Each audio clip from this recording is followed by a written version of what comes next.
Loose, come baby. Come here, my baby. Come. Good boy. And now sit and smile for the camera, okay?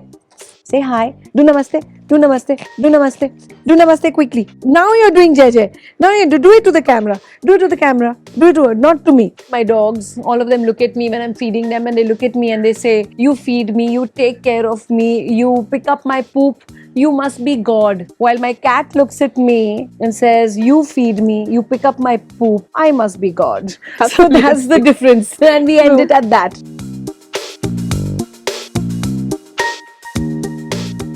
Joining us today on Celebrity Pet Parents is an actress who's not just a pet mom, but she's also involved in rescuing animals and finding them a forever home. That's Raveena Tandon.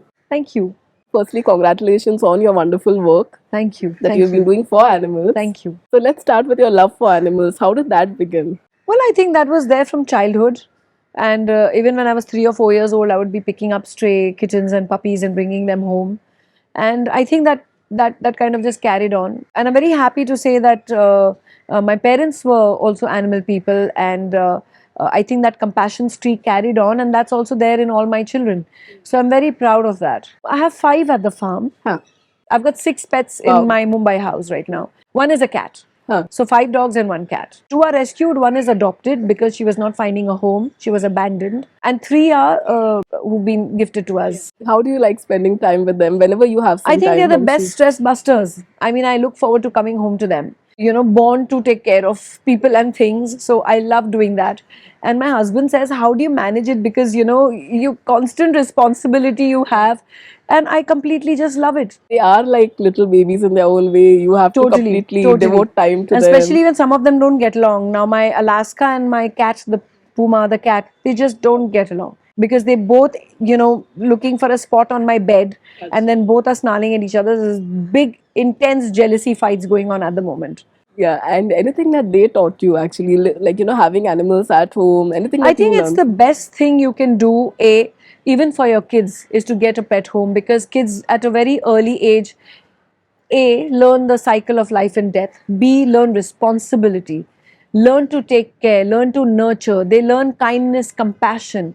So it's very, I think a pet in a house is very necessary. It teaches you so much, and they're the best stress busters ever.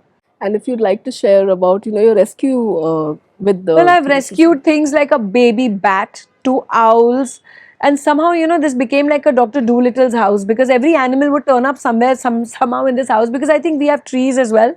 Loose, come baby. Come here, my puppy. Come here. Come here. Come. Good boy. And now sit and smile for the camera, okay? So that's my naughtiest one. Huh. He thinks he owns the whole house. His name is Lucifer. Lucifer, say hi into camera, baby. Sit here and say hi. Sit there and say hi into camera like that. Say hi. Do namaste. Do namaste. Do namaste. Do namaste quickly. Do namaste. Why are you behaving badly? Do namaste. Okay. And the names also are very interesting. So how did you all come up with the names? Well, before this, I had a huge German Shepherd called Lucifer. So that's one of my favorite names. So there'll always be a Lucifer in my house somehow. And the true to his name, they're naughty. Do JJ. Do JJ. Come on. Do JJ like that. How you do? Do na mama. Why you don't like the camera? And the other names also, if you want to talk about this. Angel Alaska, yeah. and Junior. Junior is actually his son. He's an Angel's son. And then after that, we neutered them and spayed them. Alaska is a Siberian Husky. So I wanted to give her an icy name.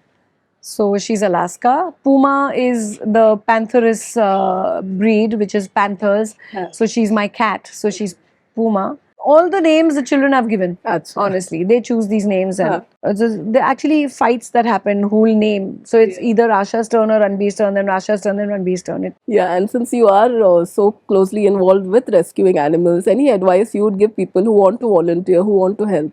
Well, I think one should always look out, especially in this excess heat, one should always look out for animals. I know a lot of people feed animals, and that is good karma. They're doing a great job. But I feel sometimes they should collect money and also concentrate more on sterilizing. spaying the females and neutering the males, because then what happens is, whether they are cats or dogs, they keep littering, right? And those little puppies and those little kittens just die on the roads. They're either crushed by cars or hit by cars, or they go and sit into cars and they die. So yes, the first step should be, use that money for good that you're doing, is sterilize them.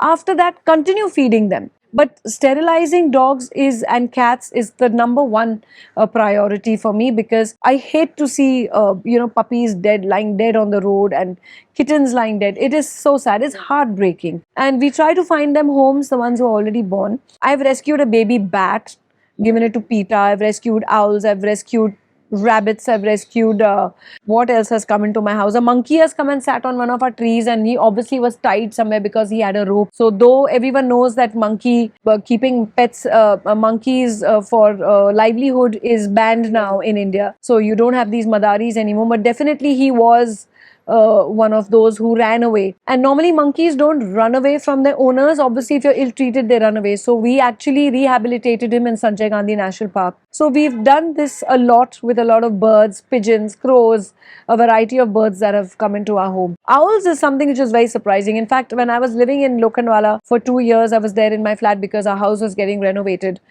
There was a full pure white owl that flew in, and that was also tied. So actually a lot of these locals, actually even in the forest, and a lot of tribals also, they kind of hunt these owls, and they believe that their nails and all have magical powers and all, which is such crap. So a lot of these owls die, because even that white owl that flew into my house, such a big one, I still have photographs, he had ropes tied on his feet, the poor thing. So anyway, him also we handed over to PETA. So there has been a lot of this work that has been happening. So yeah, it's good. And I'm glad that Rasha has taken over doing this kind of work as well. Yeah. That was my next question. Now you're doing JJ. Now you do it to the camera. Do it to the camera. Do it to her. Not to me. Not to me. Now you're doing. Now you realize you have to behave well, otherwise you get spankus. Yeah, so that was actually my next question. Has this love passed on to the kids also? Absolutely. All 4 of them are crazy about animals, and both my older daughters have only rescued animals in their house and adopted them. And my older daughter, in fact, does a lot of fostering as well, where she keeps the dogs in her home in South Africa till they get a good home. And Rasha as well is always picking up animals and bringing home, and we're trying to rehabilitate them. So yes. So the tattoos are for your pets, like dedicated to them? Dedicated to animals around the world. That's really cool. Yeah, starting with my tigers. Subscribe to Midday India. Get direct notifications on all our videos by clicking on the bell icon.